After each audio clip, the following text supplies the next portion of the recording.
I've got a fabulous technique to share with you today that anyone can do. I'm going to share 2 easy modern graphic backgrounds. I like to start with a piece of scrap white cardstock, and I'm using double-sided A4 sheets here today.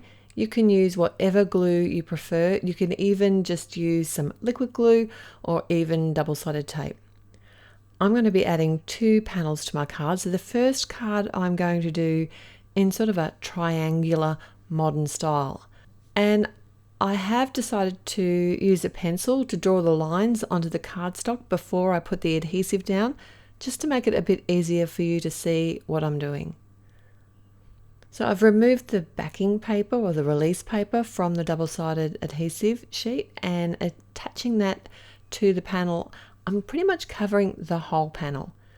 Next, I've chosen some really pretty colors of cardstock that will coordinate together. You can use any colors that you want, and this is a great technique to use your scraps.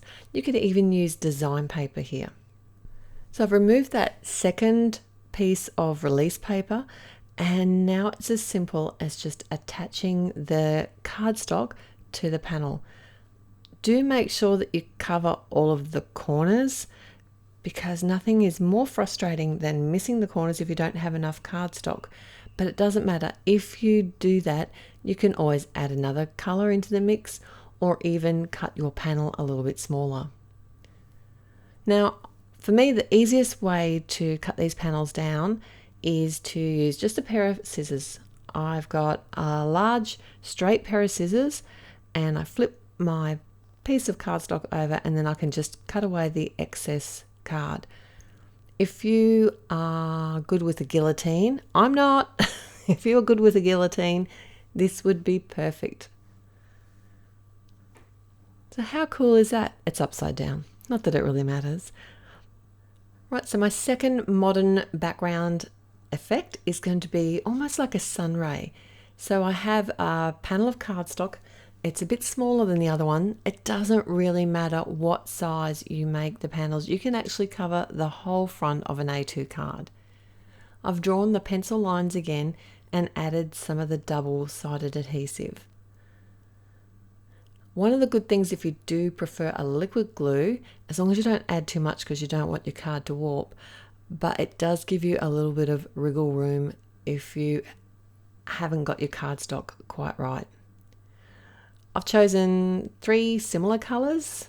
I think I've added the this sort of beautiful blue-green in, but for this second piece of cardstock, I can't really sit it on top of the piece to work it out, so I find it's easier to sit it behind. That way I can roughly work out what angle I need to cut the cardstock and how much I need to cut. So I can double check it. I can just sit it behind and just make sure it's kind of how I want it to look, and then I can commit by adhering it on top. It doesn't really matter. It doesn't have to be perfect, because as long as I butt the cardstock up against the other piece, you're not really going to see. I did the same thing again. I simply just flipped the whole panel over and cut it away with a pair of scissors. So this technique is perfect for any kind of images. You can use flowers and make just a nice modern background. You don't even have to do the same shapes. You can use any kind of style of shape. I like using 3 colors.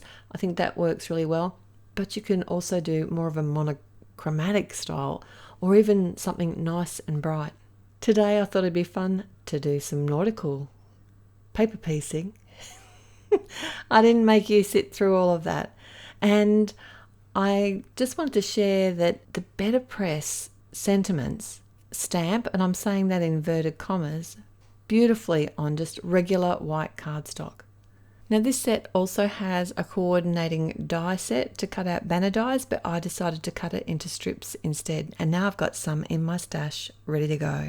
I assembled the card using my typical foam layers, more layers, and I just think these seagulls are the cutest thing ever.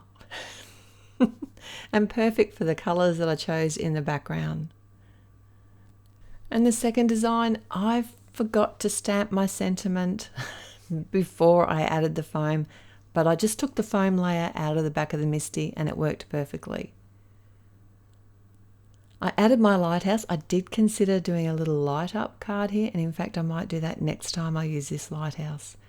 I do hope you've enjoyed these techniques and that you're inspired to try to create your own modern graphic backgrounds, and don't forget to share them with me if you do.